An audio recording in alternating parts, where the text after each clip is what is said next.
La RDC est un pays béni et elle est remise chaque fois entre les mains de Dieu par ses serviteurs. À la célébration du 30e anniversaire des jeunes chrétiens combattants, JCC, 2 semaines de festivités du 17 au 31 juillet à la Cité de Triomphe, à la 17e rue Limité industrielle. La jeunesse chrétienne du combat spirituel va rendre grâce à Dieu pour l'avoir délivré et préservé sans se détourner de l'évangile. Il est aussi prévu la formation des jeunes entrepreneurs dans divers secteurs afin d'assurer réellement une bonne relève dans ce ministère du combat spirituel, œuvre du couple Olangui d'heureuse mémoire. Là où nous sommes arrivés, nous venons avec une attitude de reconnaissance. C'est même la raison de notre thème, rendez grâce à Dieu qui nous a délivrés.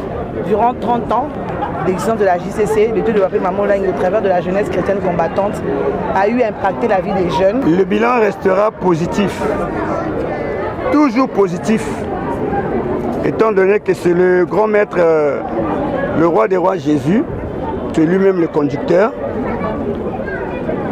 Et ce que pour nous les hommes, ce que nous ferons, c'est d'être avec lui, de s'accrocher à son évangile pour que toute chose soit toujours meilleure, de graduation en graduation, de haut en haut. Comme l'a dit de heureuse mémoire notre papa, son souhait était que nous puissions faire plus de ce que lui il a fait. En fait, on a 2 semaines pratiquement d'activités. La première semaine est typiquement réservée aux activités spirituelles. Et donc, chaque jour, il y aura une séance de 9h à 12h avec l'intercession. Comme là, on a prêché, on n'a peut-être pas eu le temps de pouvoir prier. Mais demain, par exemple, les avant-midi, on va se mettre maintenant à pouvoir prier, tout ça, pour que chacun puisse retrouver maintenant son identité, sa vraie identité d'un héros qui ne puisse plus avoir peur de pouvoir affronter les combats dans toutes ses dimensions. Et les après-midi, on a une autre séance de 14h pratiquement à 17h. Et là, il y aura les témoignages, il y aura la louange, il y aura aussi une prédication.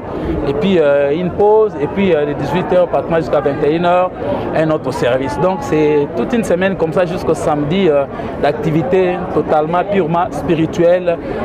Des témoignages et exhortations des jeunes chrétiens combattants sur l'information, la formation et la transformation reçue de la JCC sont au rendez-vous.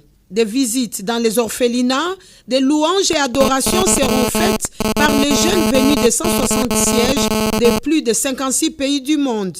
Par la même occasion, une prière d'autorité était dirigée à travers les responsables politico-militaires et administratifs, consacrant ainsi les pays entre les mains de Dieu pour le triomphe et la gloire contre l'agression imposée à la RDC par ses voisins.